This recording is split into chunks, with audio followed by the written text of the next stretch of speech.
C'est bon?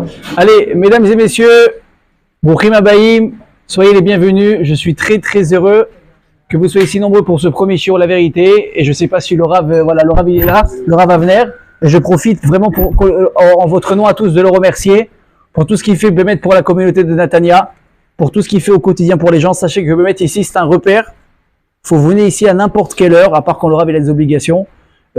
Tous ceux qui ont besoin de parler, de prendre des conseils, surtout pour les célibataires, ils sont là, ils cherchent leur mazal, ils prennent rendez-vous avec le Rav, et le Rav il fait des shidduchim, il a déjà fait Baruch Hashem 133 shidduchim, ce qui est énorme. Et il m'a dit, alors moi bien sûr je voulais lui poser la question, je dis attends mais sur les 133, combien a duré sur la longueur? Il m'a dit il n'y en a qu'un seul qui a capoté, et avec ça, il est en train de les rabibocher ensemble. Donc Baruch Hashem, donc c'est extraordinaire. Et donc les célibataires ils trouvent leur repère ici, les gens mariés trouvent leur repère ici.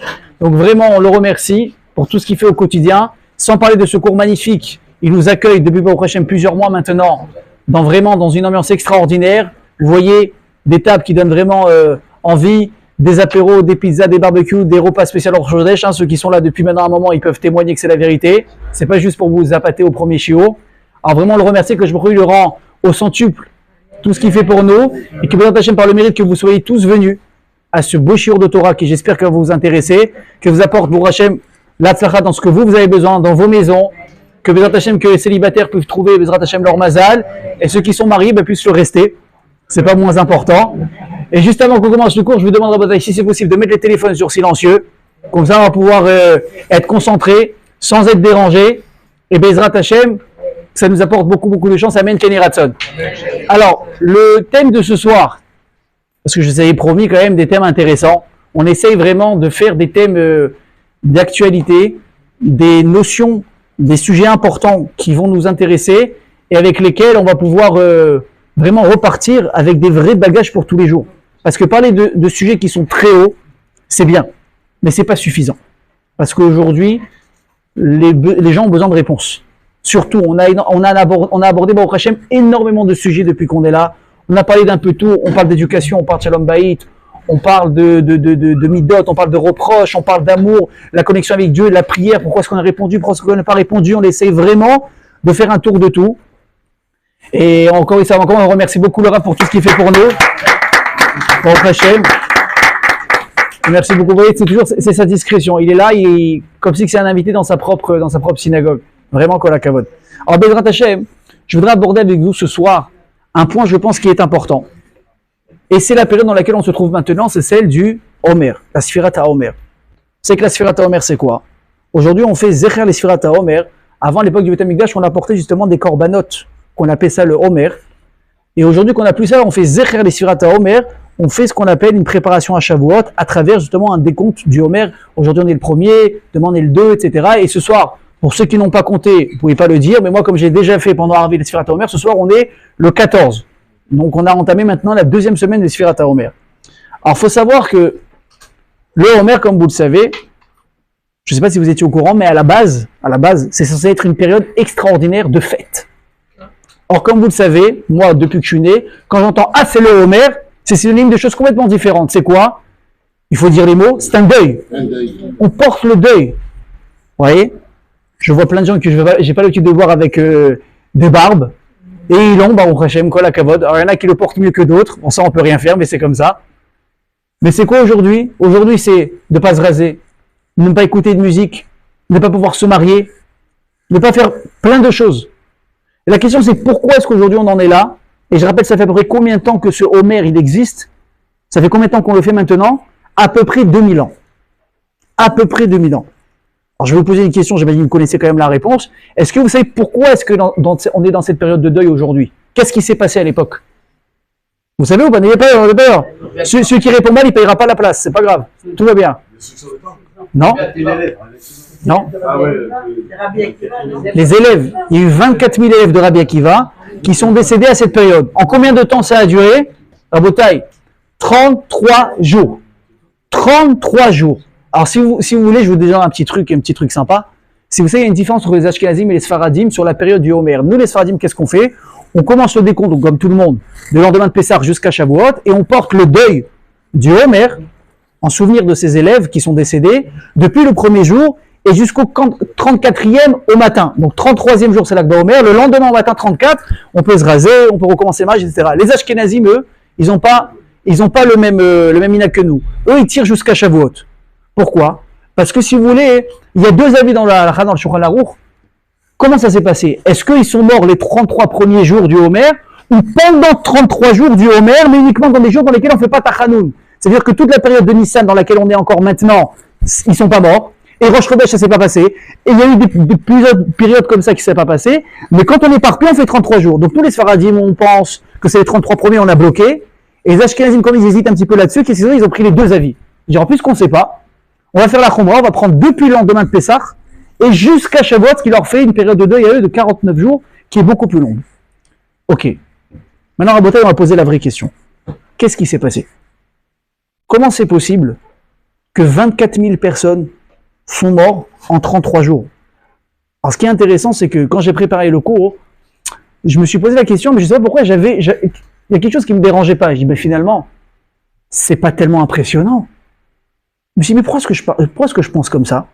Parce que je pense que peut-être, jusqu'à il y a 2 ou 3 ans, on aurait eu beaucoup de mal à comprendre et à imaginer que autant de personnes peuvent mourir. Ça veut dire que, si on fait un petit calcul mathématique rapide, 24 000 divisé par 33, ça fait à peu près 700 enterrements par jour. Vous imaginez ce que ça veut dire? 700 lévayotes par jour. Alors, je me suis dit, mais je sais pourquoi est-ce que ça ne me choque pas. Parce que jusqu'à il y a 2-3 ans, on a passé le corona. Et ça a été catastrophique. Il y avait des chiffres de morts qui n'arrêtaient pas de tomber les uns plus effrayants que les autres. C'était terrible ce qui se passait. Donc malheureusement, on a toujours cru la Gemara. On a toujours cru ce que les rabbins nous ont dit, qu'il y a eu 24 000 qui sont morts en 33 jours. On a eu du mal à l'imaginer. Et maintenant, on l'a vécu. Vous imaginez un rave qui s'appelait Rabbi Akiva, qui a dû assister, je ne sais pas s'il a pu assister à toutes, mais tous les jours, il a dû enterrer 700 de ses élèves les uns après les autres. Et pourquoi? Qu'est-ce qui s'est passé? De quoi ils sont morts déjà? Est-ce que vous le savez? Hein? Non. De quelle mort ils sont morts? Non.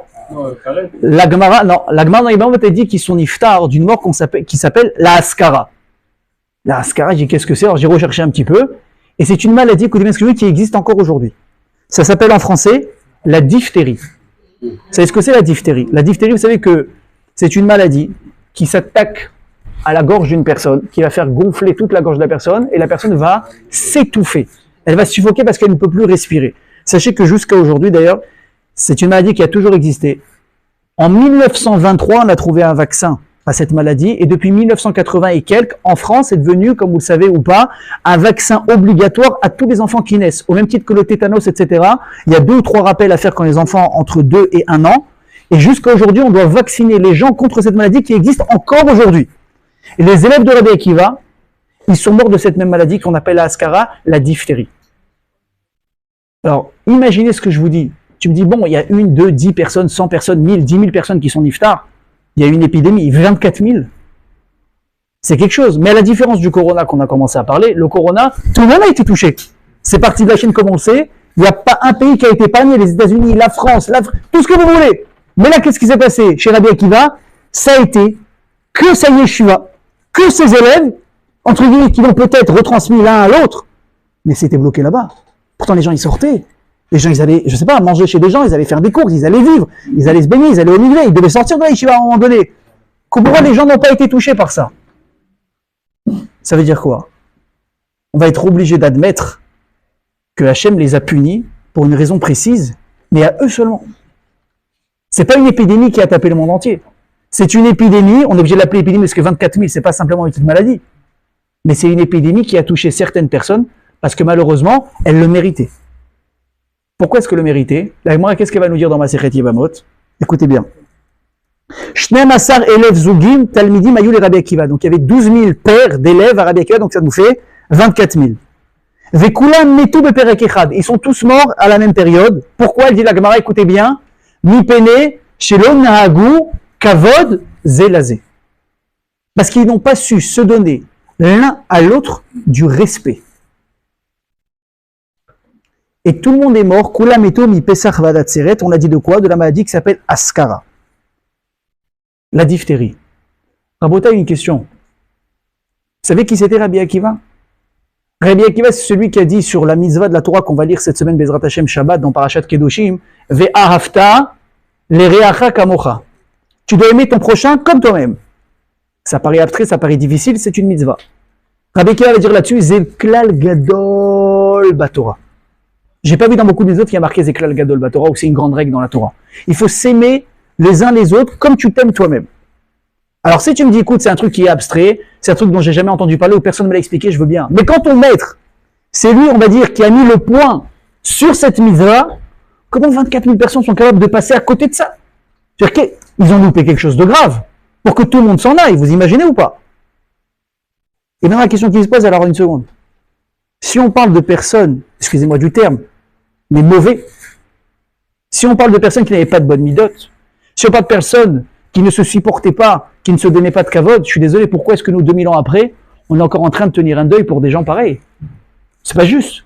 C'est pas juste. On devrait peut-être, oui, si on doit marquer un deuil peut-être, mais pour des gens, entre guillemets, qui le méritent, des grands rabbinim, des gens, on sait, qui ont fait vraiment un parcours extraordinaire, mais pas des gens qu'on pointe du doigt en disant, tu sais pas, ils sont morts, ces gens-là, parce qu'ils ne sont pas respectés. Alors pourquoi moi, je dois commémorer leur mort? Au contraire, mets ça sous le tapis, va cacher. Mais on va pas les rappeler éternellement. Donc il faut essayer de comprendre qu'est-ce qui s'est passé. Et évidemment, Rabotai, si on en est là après 2000 ans, chacun avec nos barbes pendant que je vous parle, c'est que ces Talmidim, ils étaient extraordinaires. C'est que ces gens, c'était des gens d'exception malgré ce qui leur est arrivé. Donc on va essayer de comprendre qui étaient ces gens-là, et où est-ce qu'ils se sont trompés. Et quel rapport avec nous aujourd'hui.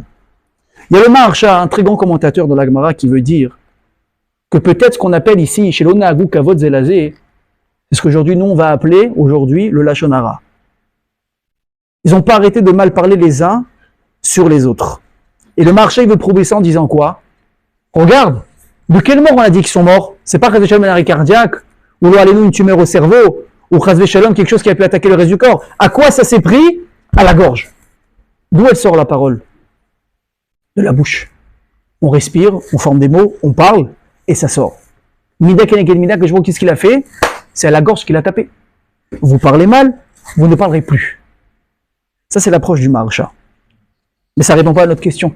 On va essayer de comprendre quand même qu'est-ce qui s'est passé, pourquoi est-ce qu'ils sont arrivés là. Alors, je voudrais ouvrir ce sujet vraiment très intéressant grâce à un Rambam très puissant qui va nous dire la chose suivante. Est-ce que vous avez déjà entendu parler, à part ce que je viens de dire maintenant, chez l'Om Nahagou Kavod Zelazé, la notion de respect? Où est-ce qu'on retrouve la notion beaucoup de respect? Hein? Kibud Davaim. Mais quelque chose d'encore plus puissant. Dit le Rambam, dans les halachot, entre un mari et une femme. Voilà. Écoutez bien ce qu'il va dire.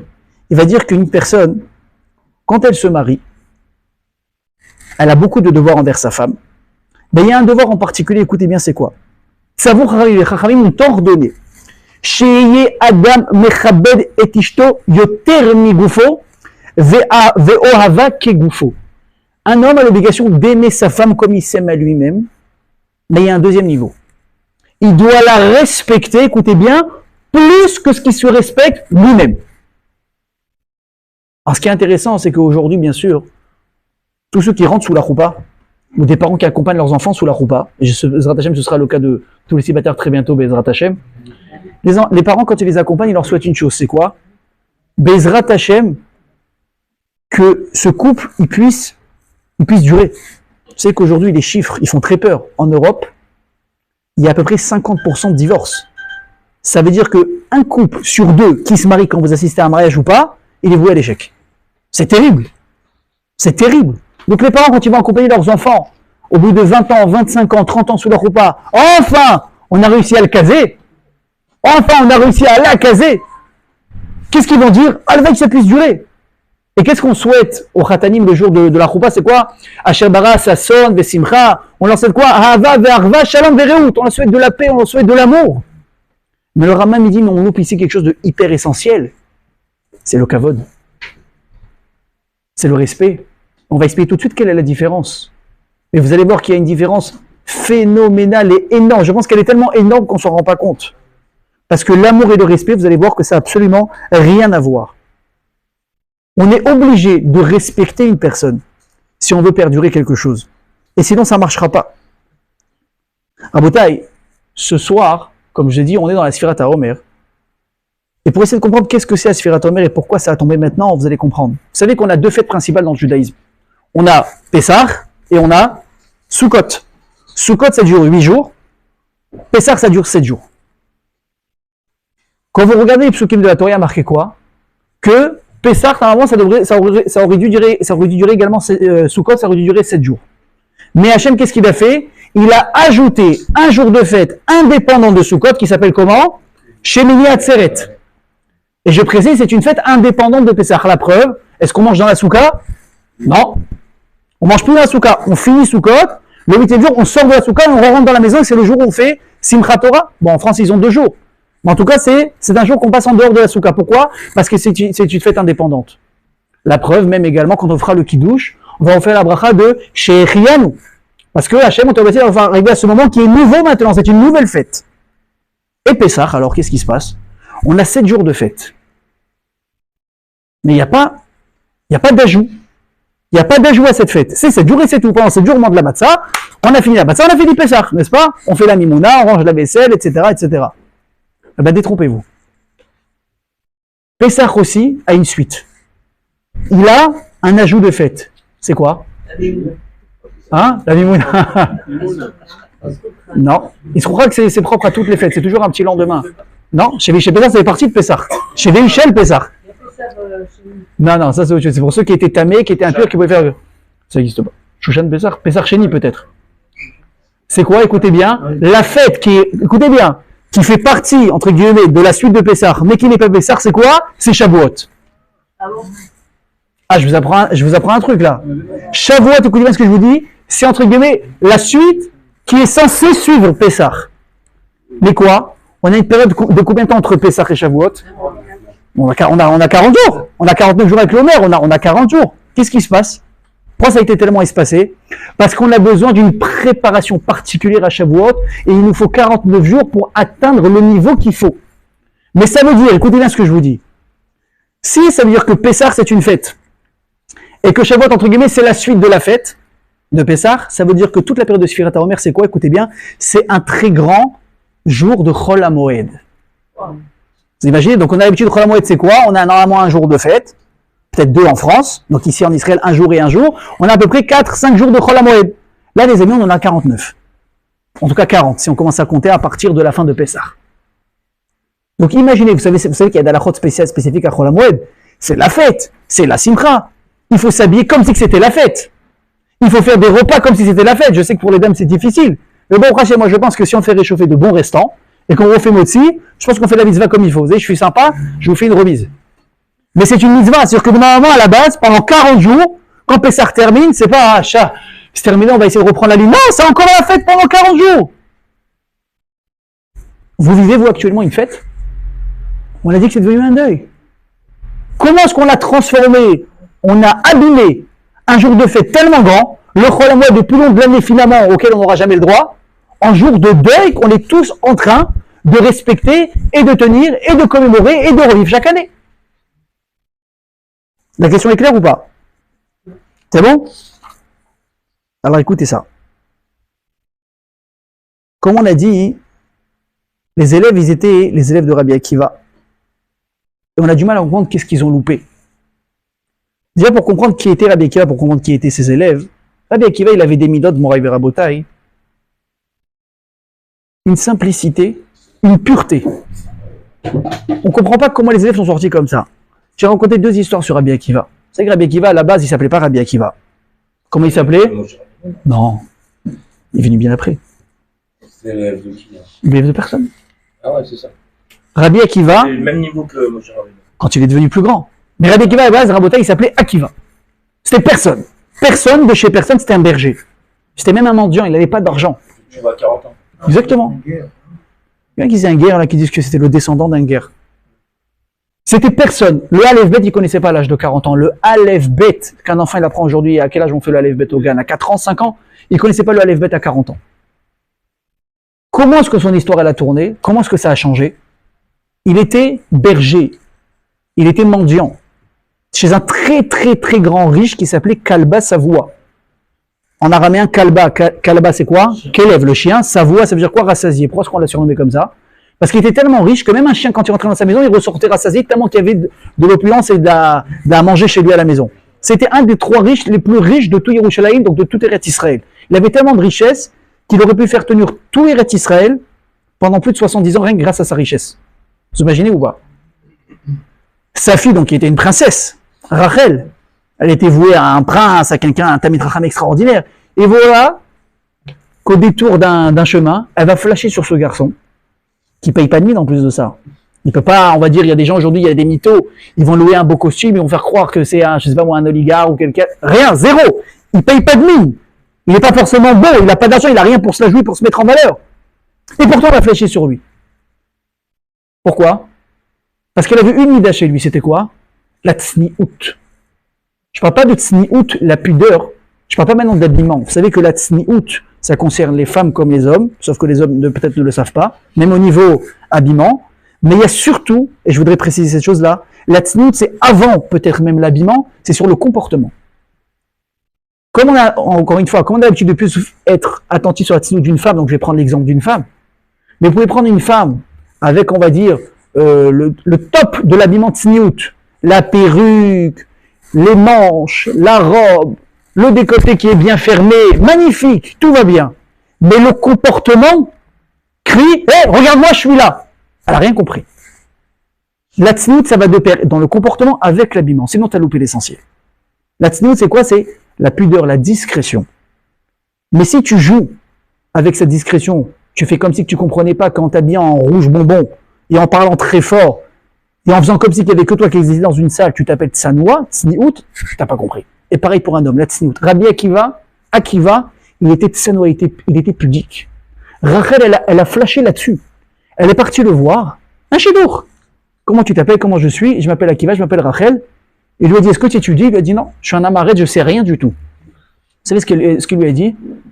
Il lui a dit, mais je vois que tu as tellement de bonnes midotes en toi, je suis certaine que si tu te mets à étudier la Torah, tu vas devenir un grand. Et elle s'est pas trompée. Et qu'est-ce qu'elle lui a dit? Elle lui a dit, écoutez bien. Il lui a dit, je voudrais me marier avec toi. Mais moi, je suis pas prêt à me marier à une personne qui connaît pas de Torah, c'est pas possible. Est-ce que tu prends sur toi d'étudier la Torah? Et si tu me dis oui, on se marie. Qu'est-ce qu'il lui a dit Akiva? Je te promets. Mais c'est pas le je te promets d'un mytho. Je te promets. Le gars, il est parti pendant 24 ans dans un Beth Midrash, 24 ans, il n'en est jamais sorti. Parce qu'au jour, il est sorti, Gadol Hador de la génération, il a commencé à partir de l'âge de 40 ans, 24 000 élèves devant lui. Vous savez ce que c'est 24 000 personnes? Rien que des élèves, que même avoir des élèves, c'est que c'était lui, le Tamid Rachab de la génération. Et elle, grâce à quoi elle a repéré Tsanoua, la tsniout. Mais il y a quelqu'un qui n'était pas d'accord à ce mariage. Le père de Rachel.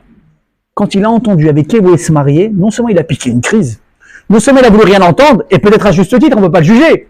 Un mendiant, un berger qui n'a pas d'argent, qui ne connaît même pas l'Oalef bête, ça va être ce genre de gens-là que tu vas te marier.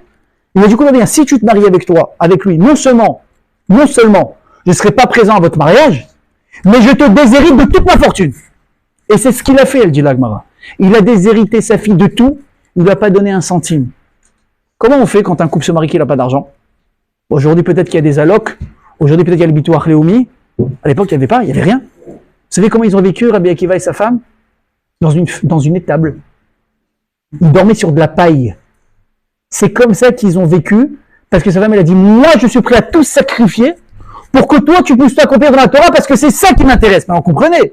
Rachel, c'était pas une fille qui avait un problème, qui n'était pas belle, qui n'avait pas de prétendant. C'était la fille d'un des plus riches de Yerushalayim. Mais les prétendants, ils faisaient la queue derrière. Des beaux, des riches. Elle a dit, ça m'intéresse pas, ils n'ont pas des bonnes midotes, je veux lui. Un jour, Rabbi Akiva, il voyait sa femme comme ça dormir, il a vu qu'elle avait de la paille dans les cheveux. Elle m'a répondu qu'il a pleuré.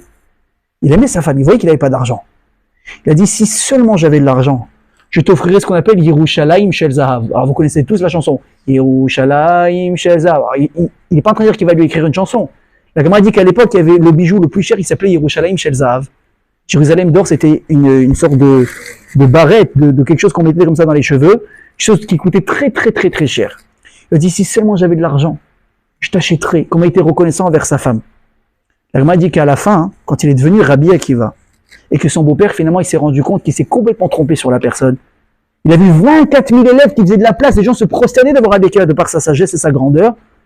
Il est venu là-bas, c'est bon, il s'est excusé. Il a dit, j'ai eu peur pour ma fille. Maintenant, je me rends compte comment tu es grand. Je vais faire Attarat Nedarim, je vais annuler mon vœu que j'ai fait de vous bannir. Et viens là chez moi. Maintenant, il veut supplier d'avoir un lien avec lui. Rabbi Akiva, bien sûr qu'il a accepté. Rabbi Akiva est devenu riche et il a accompli sa promesse d'acheter à sa femme ce fameux Yerushalayim Shel Zahav. Il lui a donné. Et une deuxième très belle histoire, pour vous montrer un peu qui était Rabbi Akiva, sa grandeur. Un jour, on raconte l'histoire d'un pauvre qui était engagé en tant qu'homme de maintenance, fermier, etc., agriculteur, chez un très très grand riche.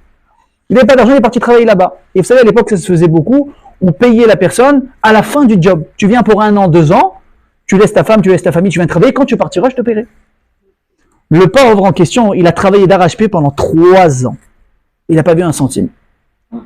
Au bout de 3 ans, il est venu voir son maître. Il lui a dit, écoute, voilà, c'est bientôt Yom Kippour Sukkot. Je veux rentrer chez moi. Paye-moi ce que tu me dois. Donc il commence à faire le calcul. Combien de l'heure, combien ci, combien ça. Il lui amène la note. Qu'est-ce qu'il lui dit, le riche? Je suis désolé, mais j'ai pas d'argent. Alors lui, il cligne un peu des yeux. Je lui dis, t'as pas de biens immobiliers, t'as pas d'animaux, t'as pas ci, t'as pas ça. Il dit non, j'ai rien. Maintenant, le type, il a travaillé chez lui pendant 3 ans, et il se retourne, il voit la baraque qui fait 3 hectares. Il lui dit, mais, t'as quand même une maison qui est assez grande, t'as quand même beaucoup de gens, t'as pas d'argent? Il lui a dit, j'ai pas d'argent. Le type, il s'est tué, il a pris ses clics et ses claques, il est parti, il n'a pas insulté, il n'a pas mal parlé, il n'a pas gardé rancœur, et il est parti le cœur léger. La fête est passée, on voit le riche qui débarque avec une charrette plein de cargaisons qui coûtent cher, de choses à donner, devant chez Rabbi Akiva, de ce pauvre. Je lui dis, mais qu'est-ce que c'est? Il lui dit, c'est ton paiement. Il dit, mais tu m'as dit que tu n'avais rien. Le riche lui dit, j'ai une question à te poser. Quand je t'ai dit, j'ai pas d'argent, qu'est-ce que tu as pensé? Dis-moi la vérité. Tu n'as rien dit, mais bon, à l'intérieur, tu as dû... Tu connais ou pas? C'est pas un problème. Il est en train de le maudire de l'intérieur. Il dit, qu'est-ce que tu as pensé de moi? Dis-moi la vérité. Il dit, je te dis la vérité. J'ai vu que tu avais une maison. J'ai vu que tu avais du bétail. J'ai vu que tu avais plein de choses. Et je me suis dit, la seule chose pour être dan les kav zechut, cette personne, qui peut-être ne me ment pas, peut-être que tout ce qu'il a peut-être offert au Beth Amikdash. Il dit, tout ça maintenant c'est Ekdesh, ça ne m'appartient pas. Donc c'est là physiquement, mais sans plus dans son appartenance à lui. Le riche, il a pris, il l'a embrassé sur le front, il a dit, de la manière que tu m'as jugé les kav zechut, Dieu te jugera les kav zechut. Ce pauvre Rabotai, c'était Rabbi Akiva quand il était pauvre. Les midotes de Rabbi Akiva. Que je il a enrichi à la fin, comme on l'a dit. Donc Rabotai, si c'est ça Rabbi Akiva, des midotes pareilles, un amour, c'est pas qu'il juge bien quelqu'un, c'est qu'il est capable de s'effacer pour l'autre, entre guillemets, de passer presque pour un pigeon. Il se fait arnaquer et il va trouver un bon jugement sur la personne. Pourquoi comme ci, pourquoi comme ça? Alors que tu as envie de dire, mais attends, c'est pas possible. C'est le roi des escrocs. Pour 1000 fois moins que ça, nous, on n'aurait jamais mis une croix sur la personne et on aurait taillé un costard dans tout Natania, on l'aurait tué. On l'aurait tué. Et lui, qu'est-ce qu'il te dit? Je t'ai promis que je t'ai jugé les kav zechut. Si c'est comme ça, comment ces élèves, ils sont passés à côté? Pas 1, pas 10, 24 000. Alors peut-être je vais vous apprendre un truc qui est important. Et peut-être que ça va changer toute la donne du cours ce soir. On a dit, la Gemara nous a dit que, qu'est-ce qu'ils ont pas fait les élèves de Rabbi Akiva? C'est pas qu'ils se sont pas aimés. On l'a dit, Rabbi Akiva il disait, Ve'afta le'eracha kamocha, tu aimeras ton prochain Kohen, c'est quoi? Zeklal gadol batora. C'est une grande règle. Les élèves, ça, ils l'ont très bien compris. Mais qu'est-ce qu'ils n'ont pas compris? Qu'on ne peut pas construire une relation normale, équilibrée, durable, uniquement avec de l'amour. Avec de l'amour. Ça ne marche pas. Il manque ici un ingrédient clé, le plus important de tous, qui va s'appeler quoi? Le kavod. Et je vais expliquer. Vous allez me dire, mais je comprends pas, quelqu'un qui aime une personne, forcément, elle va être gentille. Forcément, elle va vouloir lui faire du bien. Comment peut arriver à un écart pareil? Alors sachez une chose, les amis, que l'amour, c'est un sentiment qui est égal à de l'égoïsme. Vous savez pourquoi? Parce que j'aime quelqu'un. Pourquoi j'aime quelqu'un? J'aime quelqu'un simplement parce que déjà peut-être, je parle évidemment entre hommes et femmes, parce qu'il me plaît physiquement, ou bien même maintenant entre hommes, parce que je m'entends bien avec lui, parce qu'on partage les mêmes idées, les mêmes regards sur la vie, parce qu'on regarde, on réfléchit sur la vie de la même manière, on a les mêmes buts dans la vie. Donc je l'aime. Je m'identifie à lui. Je me retrouve un petit peu, je retrouve moi en lui. Et donc moi, je recherche sa présence. Je veux être à côté de lui, je veux être avec lui, je veux partager des choses avec lui. Mais tout ça, c'est pourquoi? C'est parce que ça me remplit quelque part à moi. Parce que ça me fait du bien à moi. Je me retrouve en lui. Quand je suis avec lui, c'est agréable pour moi. On passe de bons moments. On rigole, donc je rigole. Je vais la gâter peut-être. Mais ça me fait du bien à moi de gâter quelqu'un que j'aime encore une fois. Mais l'amour, il est très dangereux. Pourquoi? Parce que quand j'aime quelqu'un, parce que je me retrouve en lui ou parce qu'entre guillemets, j'ai un intérêt d'être avec lui, ça devient tout de suite aussi un amour possessif, ça peut devenir. Je commence à être son flic. Tu fais ça, tu fais pas ça, parce que quand tu fais ça, ça me dérange et je veux être avec toi. Et où tu vas ici? On tombe dans la jalousie. Où tu étais?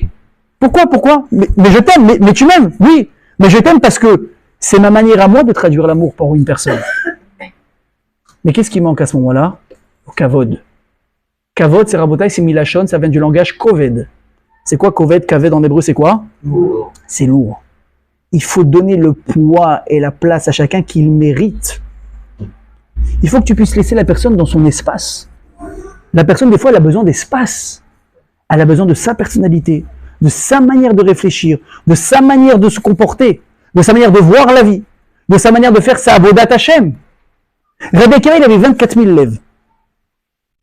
Vous savez, quand un rav il fait un enseignement de Torah, il y a tellement de manières de le comprendre qui est différent. Ça se fait beaucoup dans les yeshivot, ce qu'on appelle, il y a un shiur klali. Il y a un shiur général. Vous êtes comme ça, tous des élèves. Il y en a 20, 50, 100. Le rav, il prend la Gemara, il va faire un shiur sur la Gemara, il va fermer, il s'en va, et ensuite les élèves, ils vont réviser le shiur ensemble, mais chacun, vous allez voir, c'est incroyable, a compris des fois différemment ce que le rav a voulu dire ou pas. Et alors?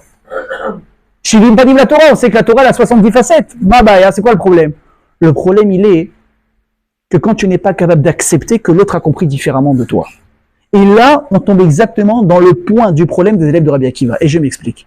Ils s'aimaient, bien sûr qu'ils s'aimaient. Mais écoutez bien ce que je vous dis. Étant donné que Rabbi Akiva, c'était celui qui représentait par excellence le point de Ve'ahavta le'reacha kamocha. Tu aimeras ton prochain comme toi-même. Les élèves, ils avaient tellement l'amour de la Torah, la folie de la Torah, et l'amour de l'autre. Mais, comme on a dit, cette mida, ce point-là, à l'état pur, sans maîtrise de quoi que ce soit, ça a vite tourné au drame. Pourquoi? Parce que je t'aime tellement.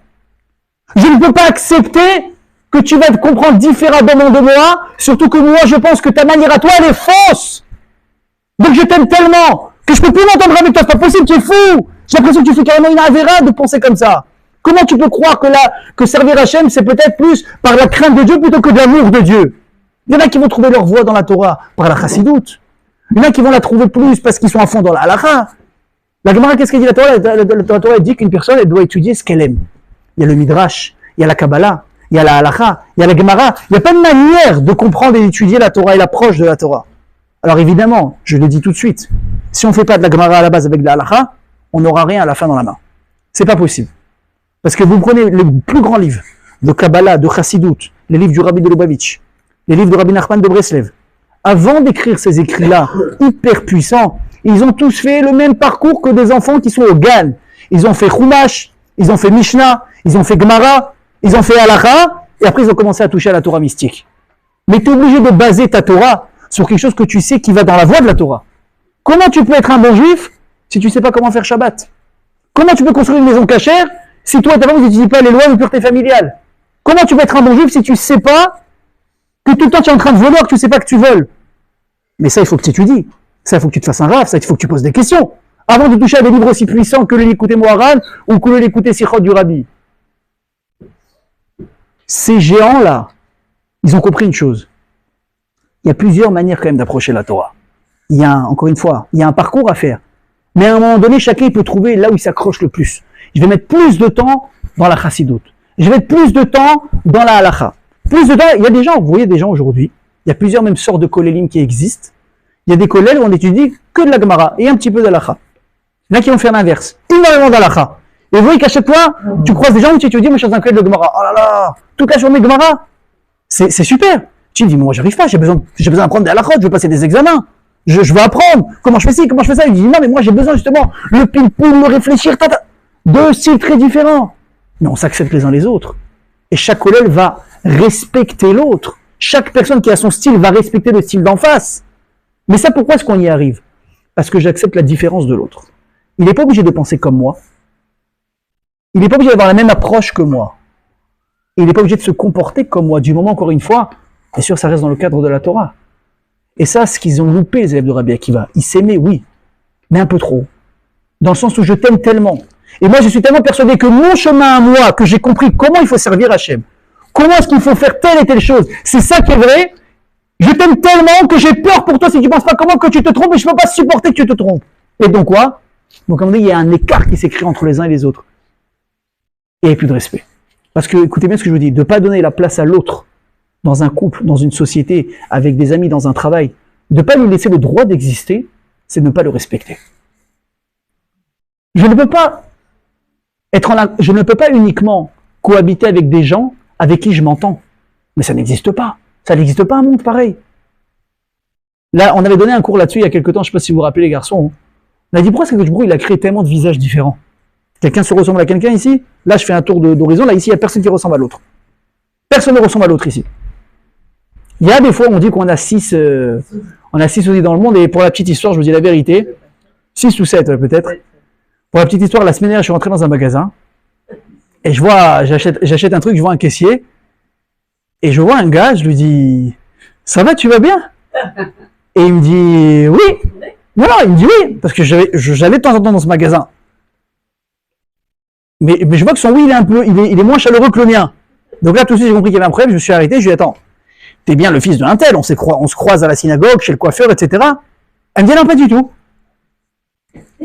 Et là, je bug, je dis, attends, tu me fais pas une blague? Il me dit, non.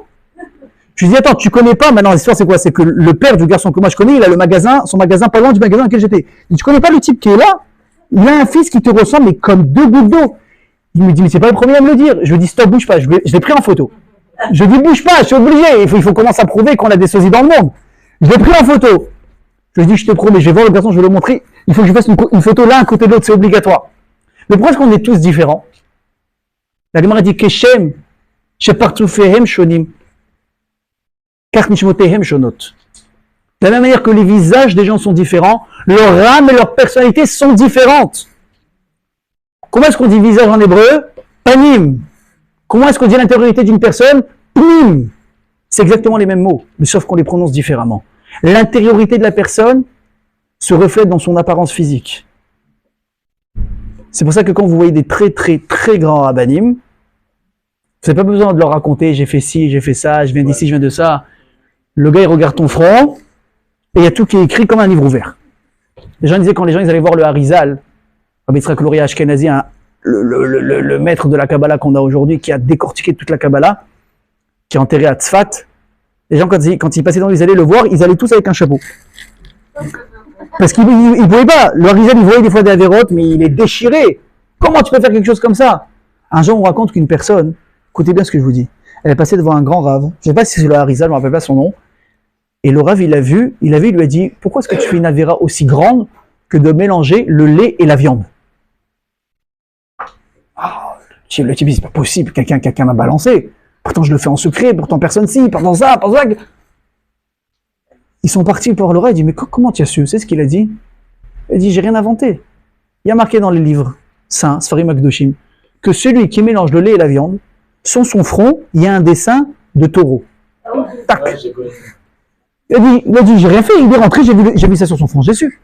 Maintenant, toi, qu'est-ce que tu vois, toi? Toi, tu vois des grains de beauté, tu vois peut-être un bronzage. Des traits, tu vois rien de plus. Les rabbinim, c'est un autre niveau. Comme on l'a dit, on est différent physiquement, on est différent intérieurement. Tu ne peux pas accepter la personne uniquement parce qu'elle pense comme toi. Parce que je vais vous dire quelque chose. Il y a des mariages qui se font parce que des fois, on a même l'impression de réfléchir l'un comme l'autre. Donc, je t'aime, donc je tombe amoureux, donc c'est super. Mais si à un moment donné, tu ne vas pas tout de suite, ou avant de passer la bague au doigt, ou une fois que tu l'as passé, développer tout de suite ce qu'on appelle le respect, c'est voué à l'échec.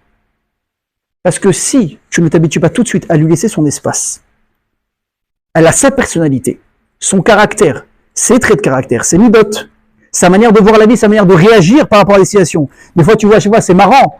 Des fois, tu vois, je sais pas, moi, par exemple, ce coup classique dans les maisons, surtout en Israël, malheureusement, on a ce qu'on appelle les dukes, les gros cafards, là. Vous voyez de quoi je parle? Oui, tout le monde dit oui, malheureusement. Ah, il y en a un ici. Bah voilà, Baruch Haba, mais il est mort, celui-là.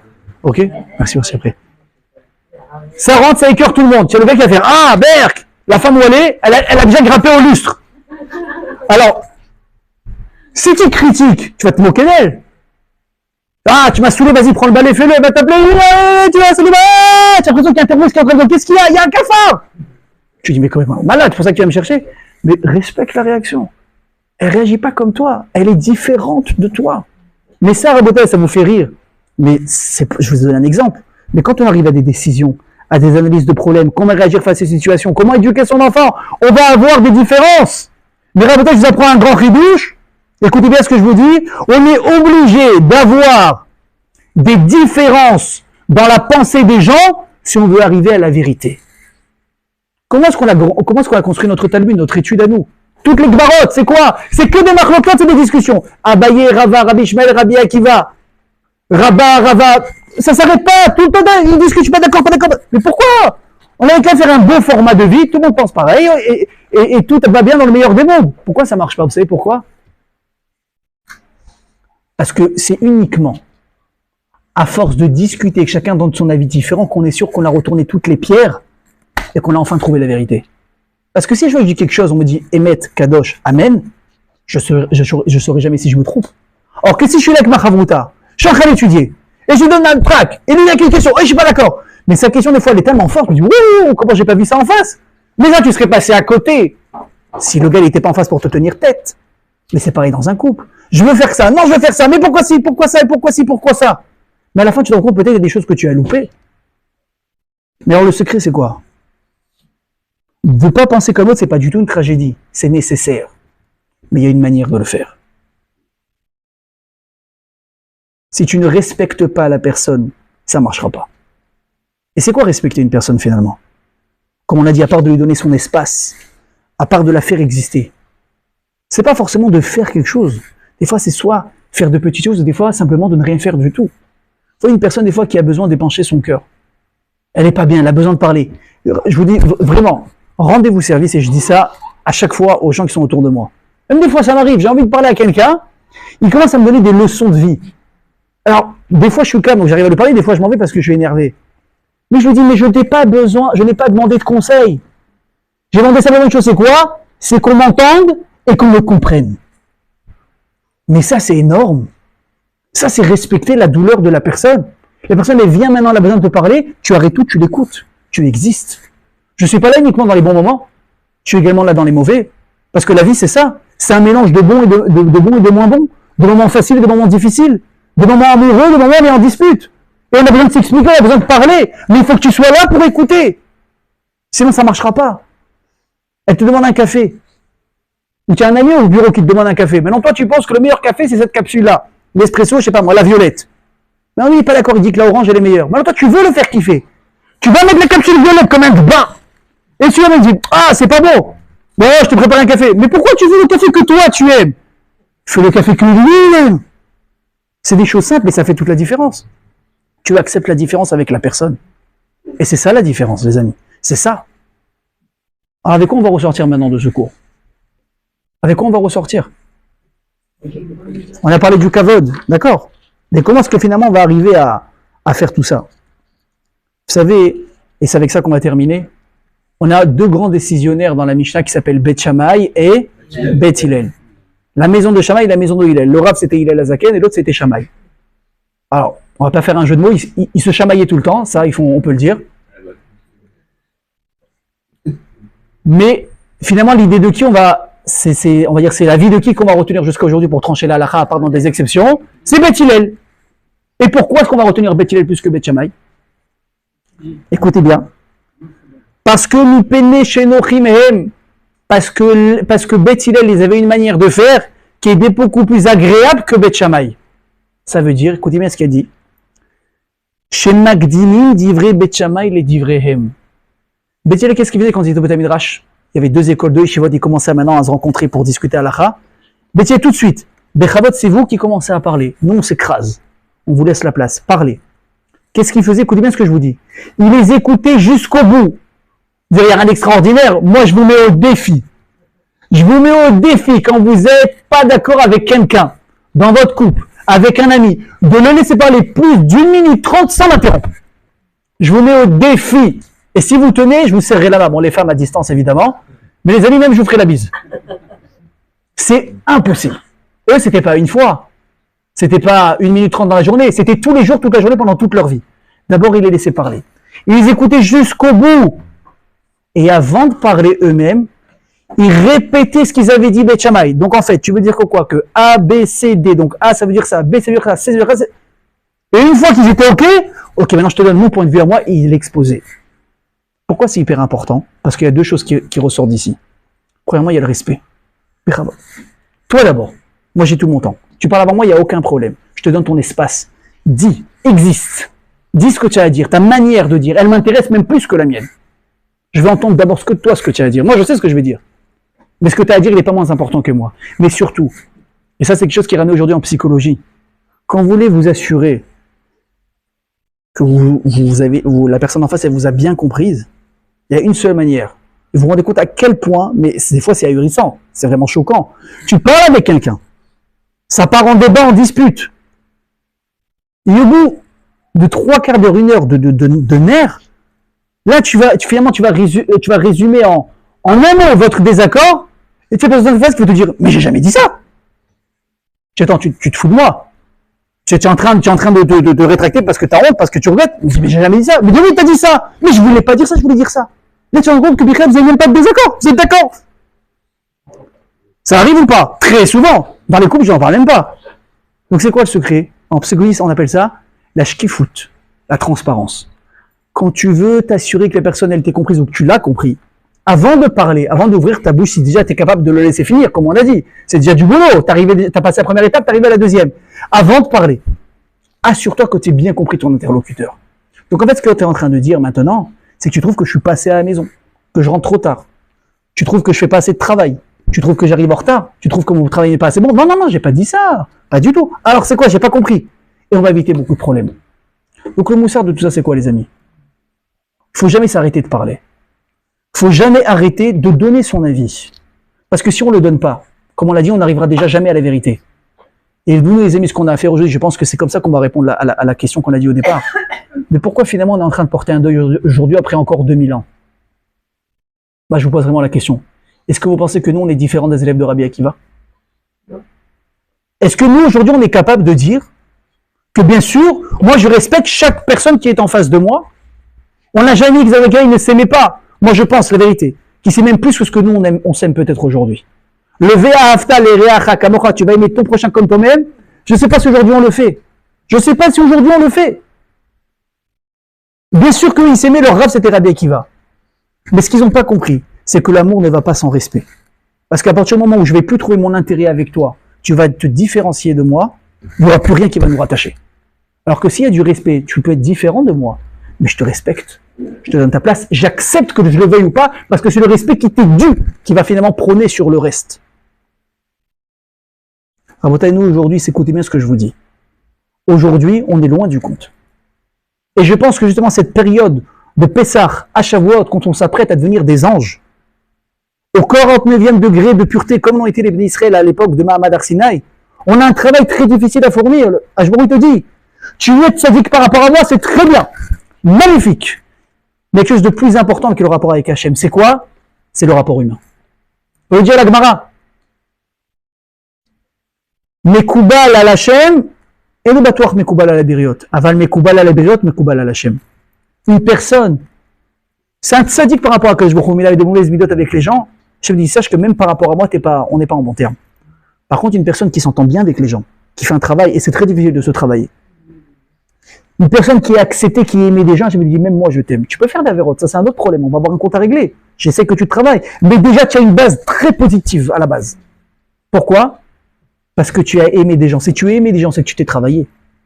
C'est que tu leur as fait la place qu'il faut. C'est que tu as su, toi, te retirer pour eux leur laisser de l'espace. Et ça, je peux vous dire, en général, si on tombe sur des gens normaux, parce qu'il y a des fous, malheureusement. Il y a des fous. Même chez nous, il y a des fous. Il y a des gens qui croient que tout leur est dû. Il y a des gens qui croient que tout leur est dit, et que quand tu leur fais du chesed, non seulement ils disent pas merci, mais en plus de ça, ils vont encore plus t'écraser. C'est un problème. Il faut apprendre, c'est encore un autre niveau, d'être capable même des fois de ne pas avoir la reconnaissance qu'on attend des gens, et de continuer à faire bien. C'est très difficile. Mais ça, peut-être, je le laisserai pour une autre fois. Maintenant, on va se concentrer sur une chose, et c'est avec ça qu'on termine. Fais ce que tu as à faire avec des gens, tu sais qu'ils vont être reconnaissants. Et en général, une personne qui se comporte bien, ça va avoir un impact. les gens ils vont te respecter. Vous savez, il y a des gens, ben là, je vois, il y a des gens qui forcent le respect. Il y a des gens qui forcent le respect. Tu le vois, les gens ils disent, waouh, mais ce type c'est un amour, qu'est-ce qu'il est gentil. Même si tu veux, tu peux pas lui faire du mal. Tu peux pas. Il est tellement gentil, tellement vatran, il laisse passer, il relève pas, c'est pas grave, c'est pas grave, c'est pas. La gentillesse, ça impacte à un moment donné autour de toi. L'amour, ça va impacter. Le kavod, tu vas respecter les gens. Sache que les gens vont te respecter. Une personne normale, quand elle voit que tu le respectes, elle va te respecter en retour. Mais ça, c'est notre travail à nous de le fournir. Si on porte aujourd'hui des barbes encore pendant 33 jours, c'est parce qu'on n'a pas compris comment ça marche. C'est parce que dans des couples, on ne se respecte pas. On s'aime, mais c'est égoïste. On ne se respecte pas forcément. Et si le Rambam, il a dit, tu l'aimes comme toi, c'est bien. Mais tu dois le respecter quoi, comme on l'a dit? Plus que toi. Mais ça marche également dans le couple, mais dans la société. S'il y a un problème dans un bureau, s'il y a un problème entre potes, dès qu'il y a un souci, le mec il envoie bouler. Pourquoi? Non, mais il a fait ça, il a dit ça. Et alors? Ouais, mais ça me déplaît, c'est pas... Mais tu dois l'accepter. Et je répète, si aujourd'hui on porte des barbes, parce que ça on l'a pas compris. Mais alors il y a un exemple qui a été donné très dur avec les élèves de Rabbi Akiva. Mais si aujourd'hui, après 2000 ans, on porte encore ce deuil, c'est que nous, on n'a pas terminé. Et quand est-ce que le deuil s'est arrêté, on l'a dit? Quel jour? Lag BaOmer. Rabotai. Un beau chidouche, vous allez rentrer avec ça à la maison. Qu'est-ce qu'on va fêter nous le jour de Lag BaOmer? Le décès de qui?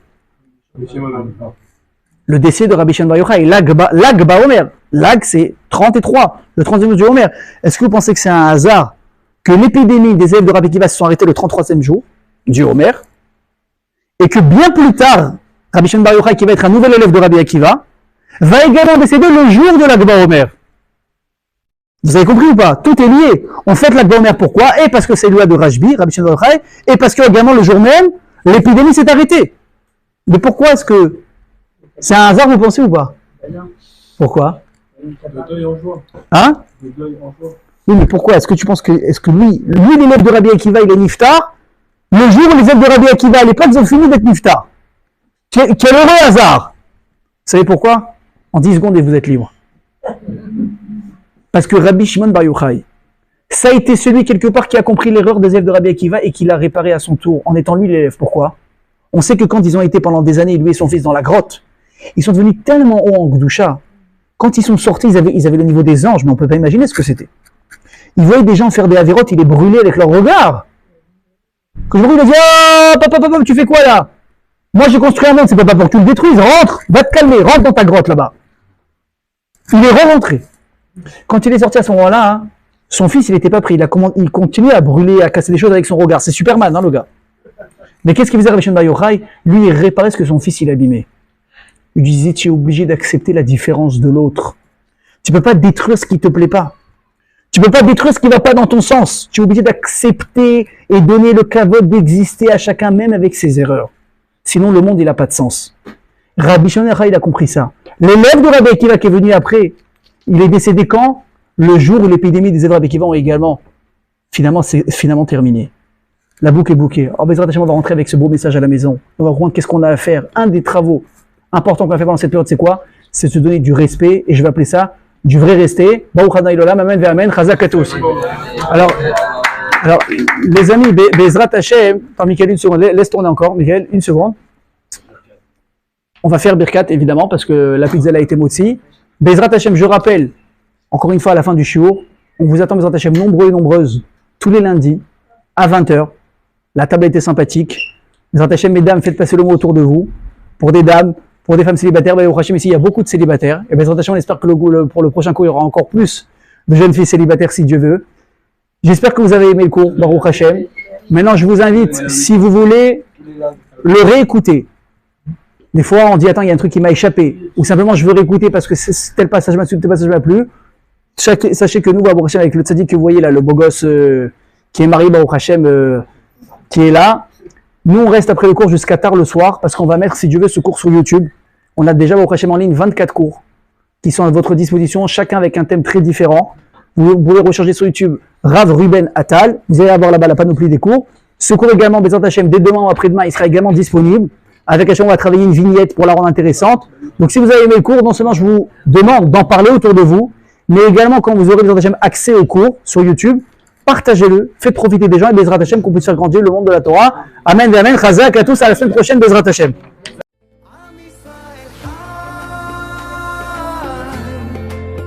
אם לא נשכח תמיד להיות מאוחדים.